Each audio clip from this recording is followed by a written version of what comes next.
ایک محاورہ زبان زد عام ہے کہ بڑے ترم خان بنے پھرتے ہو یا پھر تم کون سے ترم خان ہو۔ ہم میں سے اکثر اردو کا یہ مشہور محاورہ سن رکھا، مگر شاید ہم یہ نہیں جانتے کہ ترم خان کون تھے اور ان کا کردار آخر کیسے لازوال ہو کر محاورے میں ڈھل گیا۔ اس محاورے کی کھوج ہمیں 1857 کی جنگ آزادی تک لے جاتی ہے، جہاں ریاست حیدرآباد دکن کا نظام، جو نظام دکن کہلاتا ہے، برطانیہ کا اتحادی ہے اور ان کی گرفت اتنی مضبوط ہے کہ کوئی بغاوت کا سوچ بھی نہیں سکتا۔ لیکن جب انگریز کے خلاف تحریک آزادی کے نعرے ہندوستان کی گلی کوچوں تک پہنچ جاتے ہیں تو اس کی بعد گشت نظام حیدرآباد کے در و دیوار کو بھی متاثر کرتی ہے۔ یہاں بیگم بازار کا ایک عام سپاہی ترے باز خان نہ صرف باغیوں کی قیادت کرتا ہے، بلکہ ایک وقت ایسا بھی آتا ہے جب وہ 6000 مظاہرین کو لے کر حیدرآباد میں برٹش ریزیڈنسی پر حملہ کر دیتا ہے۔ تورا یا تورا پشتو میں تلوار کو کہتے ہیں۔ یوں تورا باز کا مطلب ہوا تلوار چلانے والا یا شمشیر زن۔ یہی تورا باز تورے باز ترے باز بنا، پھر ترم خان کے روپ میں ڈھل کر ایک لوک ہیرو بن گیا۔ یہ سب کچھ کیسے ہوا اور ایک گمنام سپاہی اساطیری کردار کیسے بنا؟ یہ کہانی جتنی عجیب ہے اتنی ہی دلچسپ بھی ہے۔ جنگ آزادی کے شعلے جب میرٹھ سے حیدرآباد پہنچے تو حیدرآباد کی مساجد، مندروں، گردواروں اور چرچوں کی دیواروں پر اشتہارات سج جاتے ہیں، نہ صرف جس میں انگریز کے خلاف بغاوت کے حق میں نعرے درج ہیں، بلکہ یہ مطالبہ بھی کیا جاتا ہے کہ نظام بھی اس جنگ میں شریک ہو۔ حالانکہ نظام افضل الدولہ اپنے رفقا سالار جنگ امرا اور دوسرے سرداروں کے ساتھ انگریزوں کی حمایت کا اعلان کر چکا تھا، مگر پھر بھی ریاست کے باشندوں نے اس جنگ میں ایک ایسی کہانی رقم کی جس نے انگریزوں کے ساتھ ساتھ نظام کی چولیں بھی ہلا کے رکھ دیں۔ نظام دکن نے ایسٹ انڈیا کے ساتھ 1800 میں ہی اتحادی ہونے کا معاہدہ کر ڈالا تھا، جس کا قلق ریاست کے باسیوں کو شروع دن سے ہی تھا۔ جب جنگ آزادی کے شعلے 1857 میں بھڑک اٹھے تو نظام کی فوج میں انگریز افسروں کے خلاف بھی مزاحمت شروع ہو گئی۔ نظام کی فوج کے ایک رسالے کو بغاوت کچلنے کے لیے بلڈانا سے دلی جانے کا حکم دیا گیا تو جمعدار چھیدا خان نے انکار کر دیا، کیونکہ جمعدار چھیدا خان یہ قطعی نہیں چاہتا تھا کہ وہ اس بغاوت کو کچلنے میں مغلوں کے خلاف انگریز کا ساتھ دے۔ چھیدا خان اپنے 15 دیگر ساتھیوں کے ساتھ حیدرآباد پہنچا تاکہ وہ نظام کو قائل کر سکے کہ اس جنگ میں شامل نہ ہوں، لیکن جیسے ہی وہ حیدرآباد پہنچا اسے نظام کے وزیر میر تراب علی خان نے گرفتار کر کے انگریزوں کے نمائندے کے آگے پیش کر دیا، جس نے اسے اور ان کے ساتھیوں کو اپنی ہی کوٹھی میں قید کر لیا۔ جب یہ خبر پھیلی تو انگریز کے خلاف عوام میں نفرت پھیل گئی۔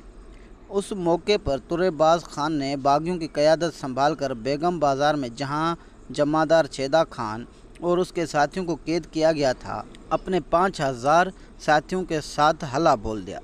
اس موقع پر مولوی اللہ دین بھی اپنے ساتھیوں کے ترے باز خان کی حمایت میں پہنچ گئے، مگر نظام کا وزیر میر تراب علی خان انگریز میجر ڈیوڈسن کو پہلے ہی باغیوں کے حملے کی اطلاع دے چکا تھا، جس کی وجہ سے انگریزوں نے جوابی اقدامات کی تیاری کر لی تھی۔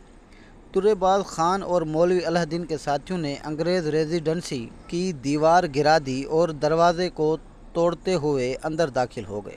اندر داخل ہوتے ہی دو طرفہ لڑائی شروع ہو گئی، لیکن ترے خان کے ساتھیوں کے پاس ہلکے ہتھیار تھے جو انگریز کی تربیت یافتہ مداراس آرٹلری کے سپاہیوں کے مقابلے پر ناکارہ تھے۔ پھر بھی تمام رات گولیاں چلتی رہیں، مقابلہ ہوتا رہا۔ بالآخر صبح کے 4 بجے باغی پسپا ہو گئے، لیکن انہیں بھاری جانی نقصان اٹھانا پڑا۔ ترے باز خان اس نیت سے فرار ہوا کہ وہ زیادہ بڑی طاقت کے ساتھ پھر حملہ کرے گا۔ 22 جولائی کو تراب علی خان کو خبر ملی کہ ترے باز خان ایک بار پھر انگریز ریزیڈنسی پر حملہ کرنے کی تیاری کر رہا ہے۔ اس نے ترے باز خان کو ہر قیمت پر گرفتار کرنے کا حکم جاری کر دیا۔ ترے باز خان بھیس بدل کر روپوش ہو چکا تھا۔ بدقسمتی یہ ہوئی کہ ترے باز خان کی ایک پیدائشی شناختی علامت تھی کہ اس کی آنکھ کے قریب ایک تل تھا، جس کی وجہ سے نظام کے کھوجیوں نے اشور خانہ کے قریبی جنگلات میں اسے ڈھونڈ نکالا۔ اس پر حیدرآباد کی عدالت میں مقدمہ چلا۔ اس دوران اس سے مولوی اللہ دین اور دیگر باغیوں کے ٹھکانے پوچھے گئے اور نہ بتانے پر بری طرح تشدد کیا گیا، مگر ترے باز خان نے کوئی راز نہ اگلا۔ اسے سزا دے کر عمر بھر کے لیے کالا پانی بدر کرنے کے احکامات جاری کر دیے گئے، مگر اس سے پہلے کہ اسے کالا پانی بھیجا جاتا وہ 18 جنوری 1857 کو جیل سے فرار ہونے میں کامیاب ہو گیا۔ یہ خبر پا کر انگریز انتظامیہ میں ہلچل مچ گئی۔ انہوں نے ترے باز خان کو زندہ یا مردہ گرفتار کرنے پر 5000 کے خطیر انعام کا اعلان کر دیا۔ نظام کے فوجی جگہ جگہ پھیل گئے۔ آخر کار 24 جنوری کو توپران کے جنگل میں تعلقدار مرزا قربان علی بیگ کی قیادت میں ایک فوجی دستے نے ترے باز خان کو ڈھونڈ کر شہید کر دیا۔ اس کی لاش کو شہر میں لایا گیا اور انگریز ریزیڈنسی کے سامنے برہنہ کر کے درخت سے لٹکا دیا گیا۔ اس طرح ترے باز خان ولد رستم خان آف بیگم بازار کی کہانی کا اختتام ہو گیا۔ ترے باز خان ولد رستم خان آف بیگم بازار کی کہانی کا اختتام ہو گیا، لیکن اپنے پیچھے شجاعت و بہادری کی وہ مثال چھوڑ گیا جو آج بھی محاورہ بن کر تاریخ کے ابواب پر زندہ ہے۔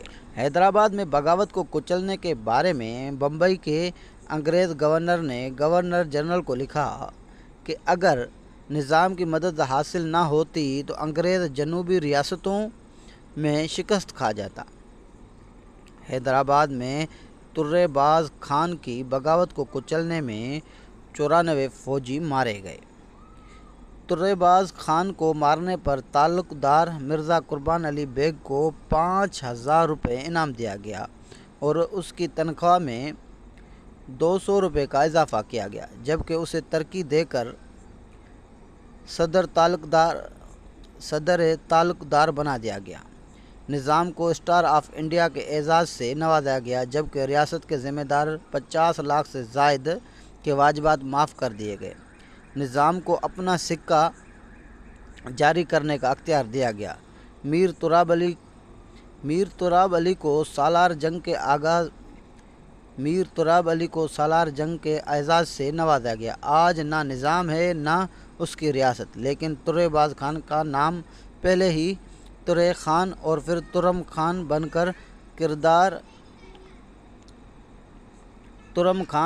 کر اردو میں امر ہو چکا ہے۔ حیدرآباد میں جہاں انگریزوں کی ریزیڈنسی تھی، اسی جگہ پر ترے باز خان اور دوسرے شہدائے آزادی کی یادگار بھی موجود ہے۔